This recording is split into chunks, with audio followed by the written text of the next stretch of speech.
It was a sporting scene the likes of which Washington, D.C. had not witnessed in 86 long years. Nationals Park electric. Red towels waving, the first World Series game in the nation's capital since 1933. And you know, with the Nationals' first ever World Series title hanging in the balance, we can expect more tonight. Hello, everyone. I'm Nathan Epstein, coming to you live from Nats Park in the nation's capital, getting you set for Game 4 between the Washington Nationals and the Houston Astros tonight. The lights are on, the gates are open, and the stage is set as a new era of Old Dominion football begins tonight. I'm Nathan Epstein, live from the newly renovated SB Ballard Stadium. Are you ready for some Monday Night Football? Apparently the answer for the Redskins over the past 2 decades has been not really. Since 1998, the Redskins have played 17 games on Monday Night Football. You know how many times they've won on that stage?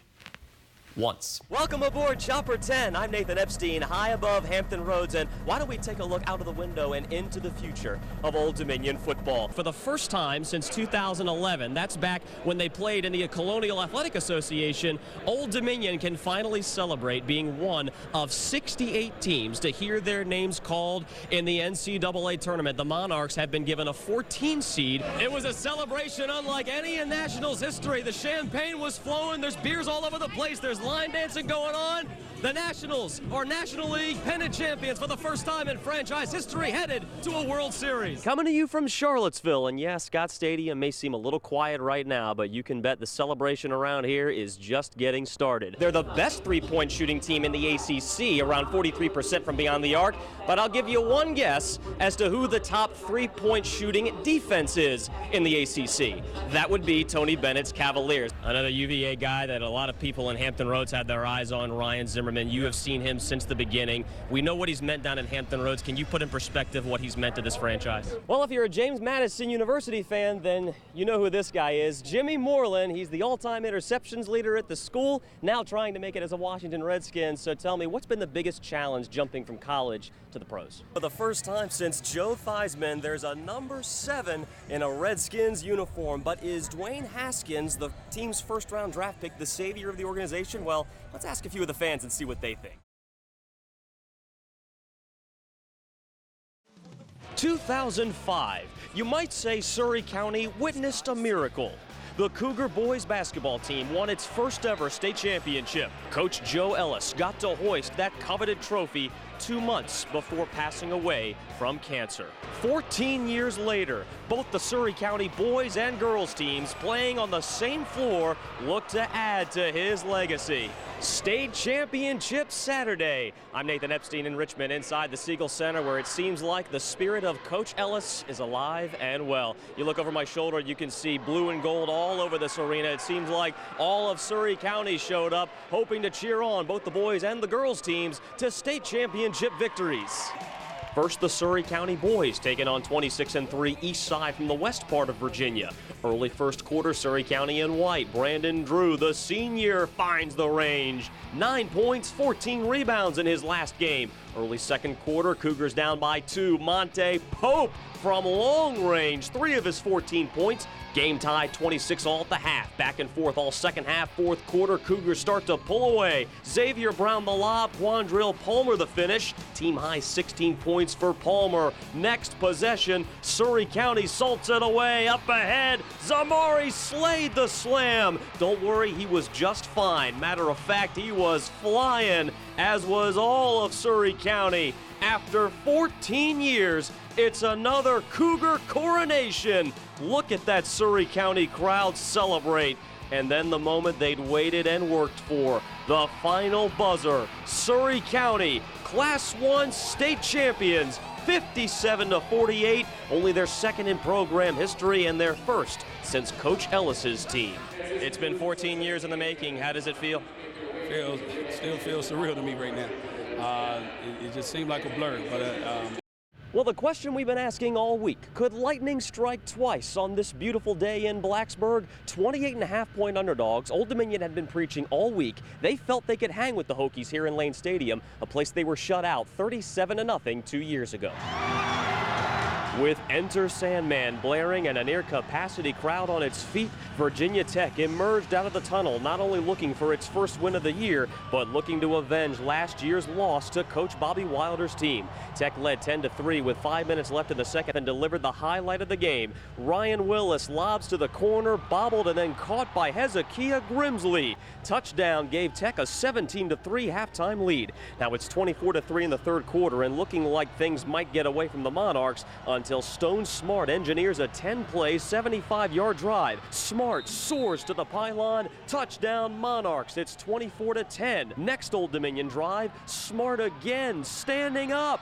Touchdown, and suddenly Monarch Nation making all the noise. Hokie Nation is a little nervous. It's a one-score game, but on the ensuing kickoff, ODU special teams allows a 71-yard return to the Monarchs' 17-yard line. And on third down, Willis connects with Phil Patterson.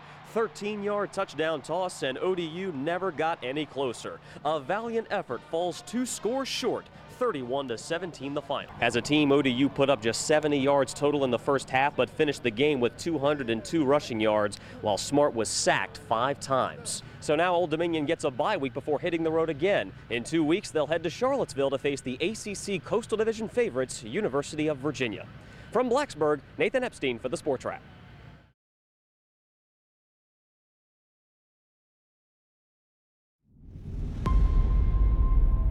Everybody's been anticipating this game since the summertime.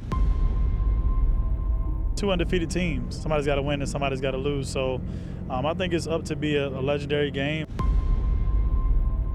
If you don't want to be in a type of game or atmosphere like this, I don't know what you do it for. A Maury offense that can strike in a flash. We put up numbers. I mean, it's supposed to be a good matchup, but, we're ready to dominate. Led by a future Penn State star. I feel like I perform better in big crowds, and I feel like our team does too. We play up to the hype around the game. I feel like we play better. We work for the challenge. Their challenge is a Sun Devils defense with 9 shutouts on its resume. Fast, physical, tough. They know what they want to do. They have an identity. And they got some good, gritty guys on their defense. I think that my defense is very, very good and very, very intelligent and know what they got to do. I feel like the coaching staff can put our team in a position to do what they got to do. At stake for Salem, a chance to play for the first state championship in school history.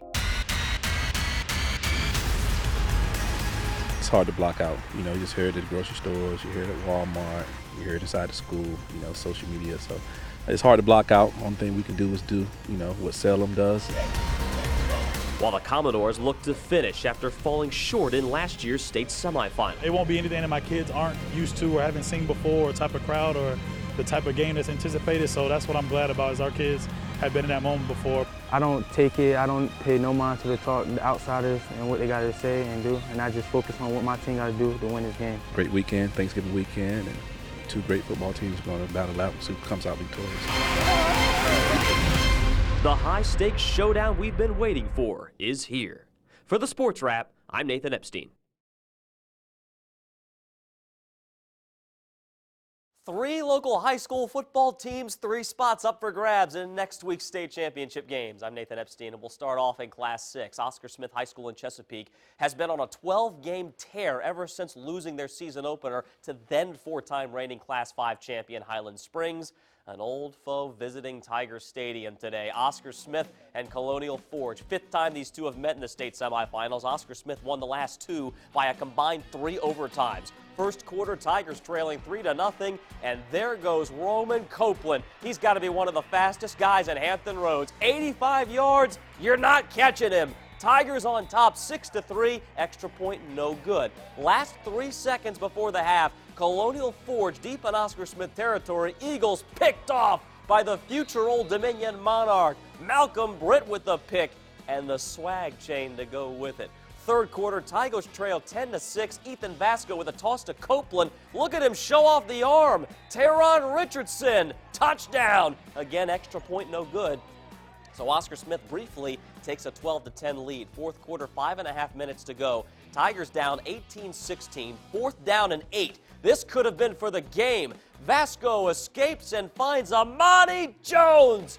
55 yards, touchdown. Oscar Smith defense holds, and Coach Chris Scott, in his first season as head coach, gets the Gatorade bath on a cold day. Bet you it felt good, though. Oscar Smith wins it. 18-16, Tigers headed back to the Class 6 title game. It's an amazing feeling. It's a feeling I can't even explain. It's more if I can express it. If I could do a backflip, I'll do it right now. It's so hard to explain. It's just a wonderful feeling. The crowd, my brothers, it was an amazing season.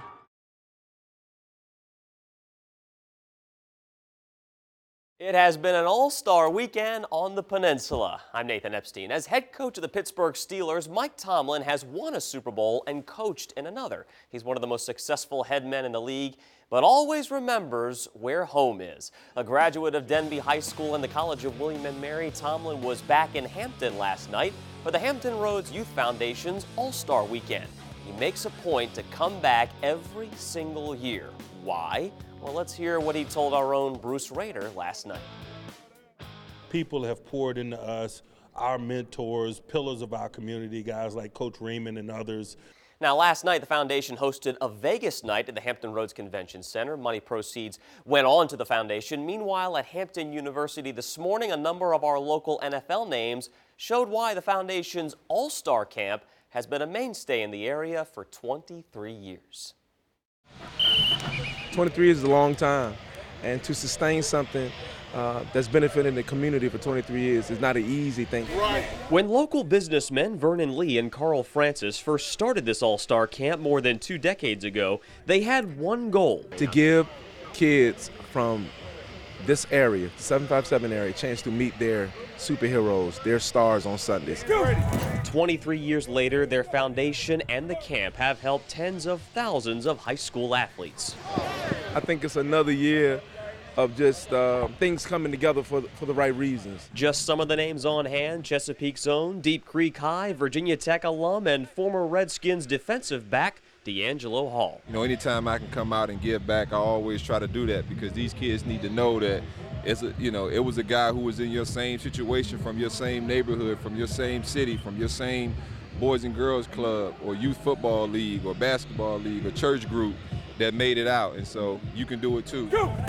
Defensive lineman Derek Noddy out of Ocean Lakes High School in Virginia Beach starred at Florida State and just wrapped up his rookie season with the Kansas City Chiefs. His message? Of all things, enjoy the game.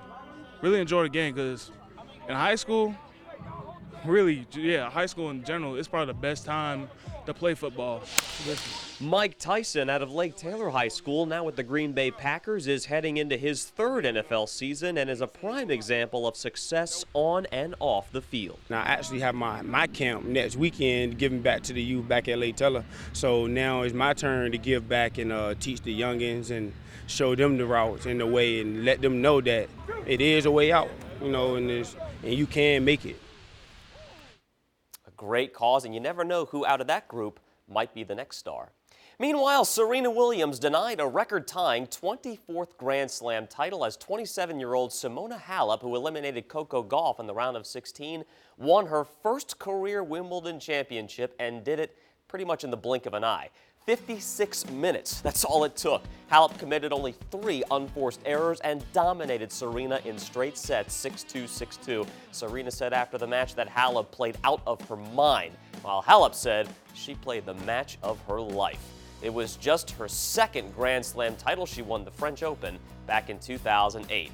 And tonight, right here on Wavy TV 10, NASCAR back under the lights, this time at Kentucky Speedway.